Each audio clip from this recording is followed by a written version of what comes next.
Hi, good morning. Good morning. Hi, how is everyone today? We are on Facebook Live, and I'm so excited to have the one and only Jennifer Jo Cobb. Welcome. Thank you. Very excited to be here. So we're in Fort Worth, Texas here. You are here because I think it's so cool that you're with Nascar and a race car driver. Yes. Isn't that awesome? I know I was doing some research and it seems like, I'm in a male-dominated field in commercial real estate, but race car driving, doing research, there's only a few of you. Yeah. And so I'm so excited to talk to you today. So today we're going to talk about race car driving, real estate, and how we can help you out. Sounds fabulous. So I have a few questions to ask you, but everybody wants to know how, as a female, did you get started in race car driving? So just kind of tell us about where you grew up and everything. Yeah, I grew up in Kansas City, Kansas, and my dad became a local dirt track race car driver when I was just 3 years old. And my mom had me in ballet and dance and gymnastics. And so my life was dance class and racetracks. So that's how I became a girly girl who loves race cars. So my dad was my hero. He always did a lot with very little. And we went every Friday, Saturday, sometimes Sunday nights throughout the summer to racetracks across the Midwest. Wow. And when I was about 8 years old, I said I wanted to be a race car driver. And of course, everybody poo-pooed me away and said, yeah, right. And later in life, as these dreams, came to fruition, and I started racing locally at Lakeside and I-70 speedways in and around the Kansas City area, I started dreaming a little bit bigger about racing in NASCAR, in the big leagues of NASCAR. And when the Kansas Speedway was built, imagine a huge real estate development changed my life. And so the Kansas Speedway was built, and the surrounding areas and business started booming in my hometown of Kansas City, Kansas. And I was able to take that economic growth, and at the time I was in my college years and learning economics, selling, public relations, marketing, and to parlay all of that into what I knew about racing to build a career in NASCAR. Wow. So 8 years old. So you're a little girl. I don't know what I was doing 8 years old. Dreaming. We were all dreaming. Right. I always, entrepreneur and all that stuff. But so did you start, your dad helped you, but how old were you when you actually physically got in the car and started racing? Well, I inherited my mom's 1975 Trans Am in about 1989 and did some drag racing and participated in the high school drags. And so my dad and I would tinker on that Trans Am together. And when I graduated high school, I had my first opportunity to drive circle track, an asphalt half-mile oval. And I raced for 10 years, from the time I was 18 to the time I was 28. The Kansas Speedway was built, around that time. And, it just kind of grew from there. It really, my 20s were spent working hard, playing hard, going to college, and working on race cars every single night and racing every weekend. Wow. So if you're just joining us on Facebook Live here, I am with Jennifer Jo Cobb. She is a NASCAR race car driver, one of the few female in race car driving, and we're here in Fort Worth, Texas. As you know, if you watched NASCAR yesterday, all weekend long was the race. So I know you raced on Friday. And you race the truck Infinity, camp? I race in the NASCAR Camping World Truck Series. So there's basically 3 races this weekend at the Texas Motor Speedway. Friday night was our NASCAR Camping World Truck Series race, in which I raced the Think Realty Chevrolet. And Saturday was the NASCAR Xfinity race. Sunday was the Monster Energy Cup Series race. And so I have to sometimes race against those Monster Energy guys. So it's truly the big leagues of racing. We're at the tracks that the Cup guys are at oftentimes on the same weekend. And I own my race team. So being an entrepreneur was a really good fit for your audience, real estate investors. And I kind of forayed into, I'm dabbling in my own real estate endeavors now, which I'm really excited about. And so Friday night we finished 24th, far below what our expectations were, but with everything that happened, just for example, on a caution, I heard an explosion out of my right rear, and I'm like, guys, I think something's wrong back there. So I pit, there was a flat tire, and we just praise God that it happened on the caution and not on the green flag. So some races don't go the way you want them to go, but I race 23 times a year in the NASCAR Camping World Truck Series, a couple times a year in the Xfinity Series. I race in the NASCAR Wheel and Euro Series. So I thank God that there are plenty of other opportunities, plenty of other races. Sometimes you just survive and move forward. Yeah, that's great. So speaking of Think Realty, and that's how we actually met, through Think Realty. So as being a Think Realty coach, and Think Realty sponsors your truck, that's how, Think Realty with real estate. So as far as, sponsorship and Think Realty, is there anything that you're looking for that we can help you with the viewers as far as sponsorship, or how do you get involved in NASCAR? Well, so there's two different things I'd love to point out here. So it's very important as a spokesperson for Think Realty to say that the initial membership for Think Realty is free. So please go sign up and show your support for someone who supports real estate, investors, great coaches like Pam, and our race team. So at thinkrealty.com, the initial membership is free, and then as you learn more about it, hopefully you're going to want to sign up for that paid membership. And as a team sponsor, we specialize in, as a small race team, we specialize in working with small to medium-sized businesses. So what happens with a sponsorship, like with Think Realty, I am super happy, can I borrow this? Yes. To write for the Think Realty magazine, which as a member you will receive. And I am able to host many, many great Think Realty investors like yourself at different tracks across the country. So hospitality, VIP, speaking engagements. I've had the pleasure of appearing at a lot of the Think Realty conferences. So please thank Think Realty for that. And then also, if you're interested in becoming a sponsor, I think you might see Pam on one of my race trucks sometime soon. Oh, good. Just let us know. You can find information on the website, jenniferjocobb.com. And of course, we're always looking to connect on social media with our friends and our fans and our sponsors, guests. Yeah, that's great. I know in the recent, I was reading let's see which, I have October and November here, but you write for Think Realty, and you were writing about your real estate, how you got started with your dad. So I'd like to hear about that, and if you're doing any real estate investment, and then your leadership, because you actually, you're the head person of your entire team, and being a female in that role in leadership, if you can just kind of tap on that, your leadership style that you wrote about.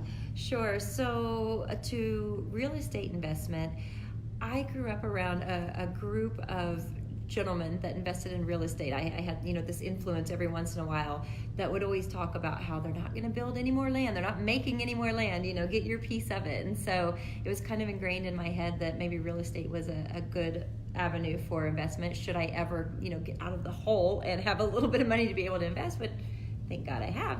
And my dad, though, my parents, and I wrote about this in a Think Realty article, were pretty scared. There's a lot of hesitation. There's a lot of questions on real estate investing. And it just became painfully apparent that my dad should probably buy the mechanic shop that he has been renting for 35 years, that he has paid for multiple times over. And thank goodness he had a wonderful landlord who sold it to my dad and I at a very good price, and that became my first commercial real estate investment. And so to be able to help my dad secure the building, a low down payment, a low monthly payment, and already he has a renter in that building that's helping to fund his retirement. And then we have gotten offers on the building for 3 times what we paid for it. Perfect. And I said, Dad, I'm holding out for 10 times what we paid for it at least. And so as long as it's a revenue stream to help him, then we're definitely sitting tight on it. And so it taught me that if there's those opportunities out there, we bought this building for a very, very small amount of money, and those opportunities are there. So I love that Think Realty has resources and education for people like me or my parents who are just a little bit hesitant to dive into real estate investing, especially commercial real estate. I know. I find out, being now in commercial real estate now for more than 30 years, people have a fear that they're going to lose money. But going back to, going around that track at 160, 200 miles an hour. Now, to me, that is fear. So, do you have, is that fear? What's your biggest fear, being a race car driver? Well, it's funny because I was on Anderson Cooper 360, and I was interviewed by Dr. Sanjay Gupta, and I was on a special with extreme athletes, and he asked all of us what we feared. And what I told him at that time, at the end of 2010, is that I feared failure. And then I failed. Oh. And I failed miserably, and I was broke, and I had nothing, and I had this drive to not let that be the end of my story, and somehow pulled through. And what I'm going to tell you about that time was I felt alone, I felt scared, and I felt stupid. I felt like people were saying, see, I knew she couldn't do it. I knew she couldn't do it. But I tell you what, I just walked through that fear and walked through that pain and came out on the other side of it. And now they're like, how in the did she do that? I feared failure until I failed. Wow. And the key, as you've heard, I'm sure many times, is to fail forward. So learn from that, you will propel. And every time I have fallen down, I have propelled back up even higher. Wow, that's neat. I know, going back to this reading in the magazine on leadership, I saw that you're a big fan of Below Deck. I love this show. So, as mentioned, a friend of mine is Captain Sandy, and now Captain Lee on Below Deck for the Tahiti series, and talking about leadership again, and how important that is for female. And I just think you're such a role model for women, to be inspired by you, for, to me, doing something absolutely crazy. I had the opportunity last year to attend my first NASCAR race. So if you haven't attended a NASCAR race, at first I used to think all they do is go around and around in circles, and how exciting can that be? But when you're in that pit and you're down in that energy, I did not want to leave. It was so exciting. So I know we touched on leadership, but is there anything else that, inspiring other women to go take the chance, to have the confidence? Yeah. So what I think is that, I think men and women definitely have different leadership style, but I don't think there's any one man or any one woman that's going to do things the same way. And what I learned in watching Below Deck, and I wrote about this in a Think Realty magazine article, the November issue, is that correct? The November issue. Right. Was I was watching Captain Sandy and I was watching Captain Lee, and I was having trouble with my team at the time, and I could not figure out how to get over the stupid mistakes we were making. And I wouldn't say anything about them that I wouldn't say to them, so they know this. And so we just were making too many stupid mistakes. And one thing that I noticed with Captain Sandy, she looked a lot like I did, pulling her hair out, screaming, cussing sometimes, to the point of tears. Couldn't figure out why these people were doing such stupid things. And we could see it as viewers, they were doing very stupid things. But the consequences just really weren't there. Other than being angry, which, you would think they would respect her enough to care, but the consequences weren't touching them. When you watched Captain Lee, from the very beginning, he said, if you mess up, you're still gonna get a cut of your healthy tip at the end of the cruise, but you're also going to get a plane ticket home, and this will be your last trip. And it kind of inspired me to create consequences for my team. So if they hurt something or if they damage a piece of equipment, it comes out of their paycheck, they buy it. And so I had a team member who wrecked our old team van. He ran into a pole, the bumper's hanging off, and the consequences, you'll lose an entire week's pay over probably a $200 fix until that thing is fixed. My crew chief is responsible for overseeing that everything gets done. Practice is a huge part of the race weekend. You only get 50 minutes times 2 to practice. For every practice we miss, he loses $100 out of his weekly pay. And so by instilling consequences. They can say, I'm sorry and I feel bad all day long, but until there are consequences, they're really not going to feel it. And what that has done, whether it's made them better or not, it's made me feel a whole lot better that I can do more than just scream and say, why. Right, yeah, you definitely, once you start taking money away and having those consequences, then that's the best way to learn, right? It makes they people learn think quickly. a little bit better, yeah. That's great. I also wanted to get in, I wore my camouflage today because I know you have a nonprofit for female military. Is it vets or just people in the military? Any female who's ever served, past, present. We've even worked with ROTC, future female military members. And so just tell us about that, why you started that nonprofit. I just think it's a great organization to have for our military and for female. And I know you offer a VIP if they want to come to a race. So just tell us the name of it and how to check it out and get involved. Sure, it's Driven to Honor, and the website is driven2honor.org. And it was kind of, I call it God inspired, when that idea just pops into your head that you're not sure where it came from. And so UC Military has a strong presence at every NASCAR race. And I love men, women, military members, all military members. But something that inspired me to specifically honor female military members was being a woman in a male-dominated environment and understanding that we probably go through some of the same challenges in some of the excessive heat and extreme physicality of our environments, let alone just, it's a little bit different when, you're a woman out in the field leaving your family behind. And I say that, and that's probably not fair to the men. It's just as hard for them to leave their children behind.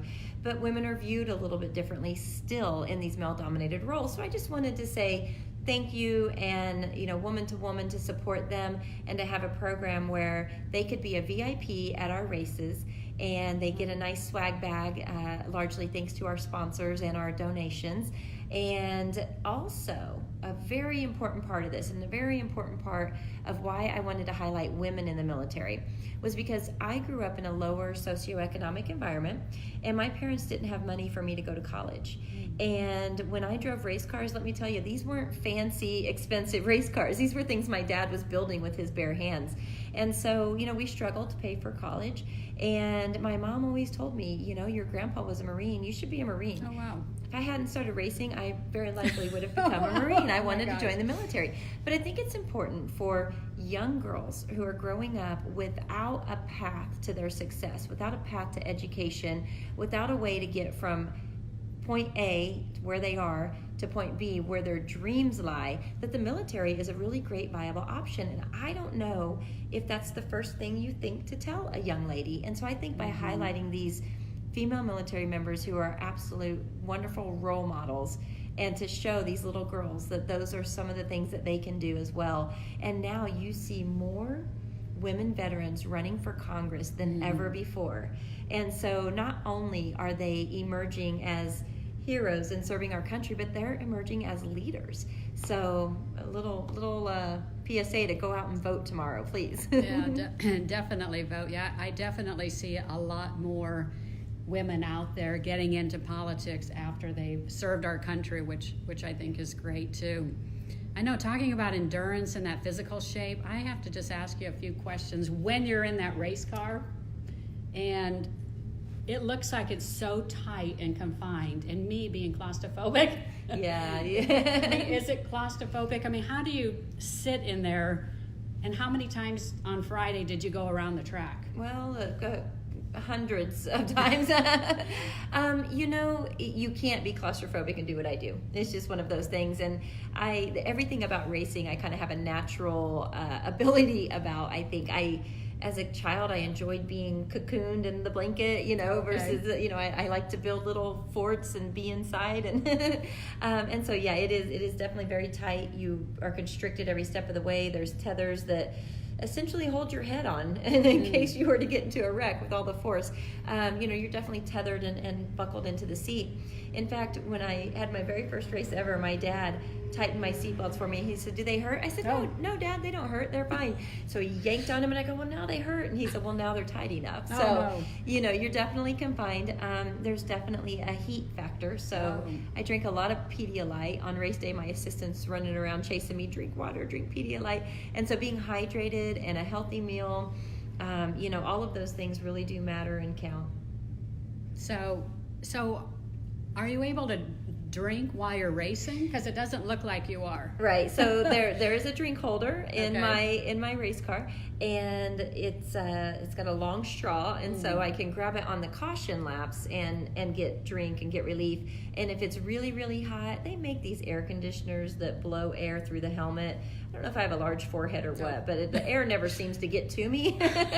And so I don't even use an air conditioner or any kind of a cooling unit. When I pit, if I'm hot, I ask for ice. And so while they're changing my tires, I'm in there just shoving ice down my uniform. And it's quite a great relief, and that's what keeps me cool and keeps me going. Oh, that's good. I know when we went to the race last year, I could not believe how fast they changed the tires. Oh, yeah. And I know part of racing, some of the crews had all fancy equipment, and I mean, going back to the tires, how often do they change the tires during a race? Because it looks like it's happening all the time. Yeah. It depends on the racetrack, of course, but a track like Texas Motor Speedway, we were allowed 4 sets of tires for the race, meaning 3 tire changes from the ones we started with, plus the next 3. And talking about budgets, our team is, it's a lower budget team. We're still building our sponsorship base and still building our program.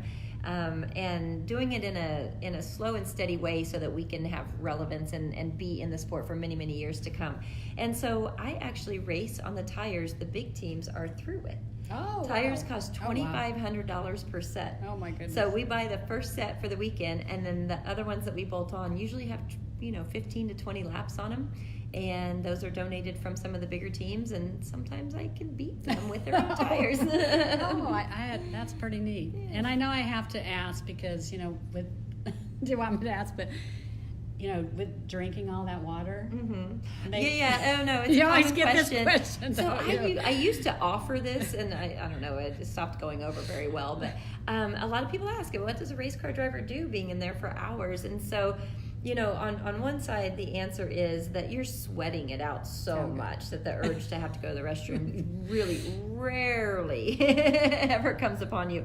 But when it does is usually when you drink too much water and you're not sweating it out. And if something happens, let me just say you're not going to pull over and stop, so you just maybe wash that seat whenever we get back to the shop.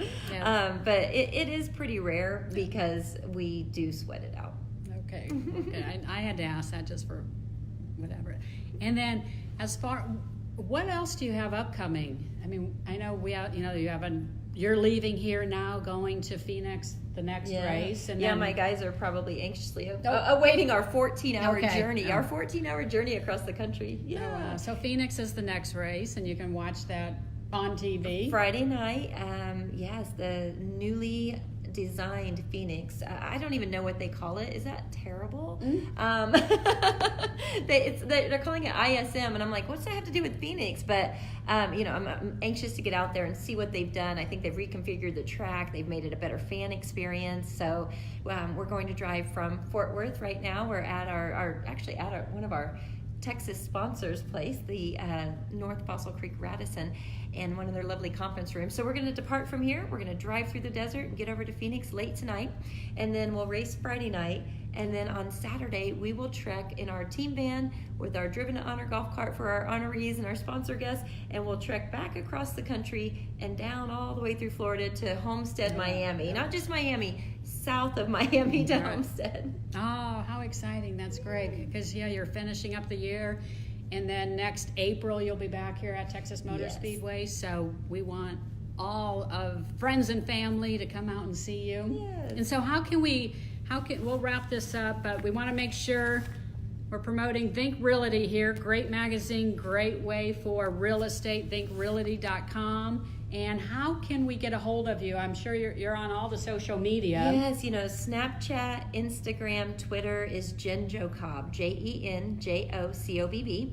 On Facebook, it's JJC Racing. And then, of course, my email address is listed on our website at jenniferjocobb.com. Oh, good. And of course, you have many friends out there. You can contact Pam directly if you have questions also, and she'll hook you up and get you started. And I'm looking forward to working with you and seeing you at the races again in Texas next year. I know. Well, thank you so much for being here. Thank you, Jennifer. Thank Good you. luck on all your races. I just think it's just great that you're a female race car driver. You're a great person. And we are here to help you. We look forward to you coming back to Texas. And I'll post all this on where you can reach out to Jennifer, because you definitely want to follow her in career, because she is soaring in her success. So have a great day. Thank you.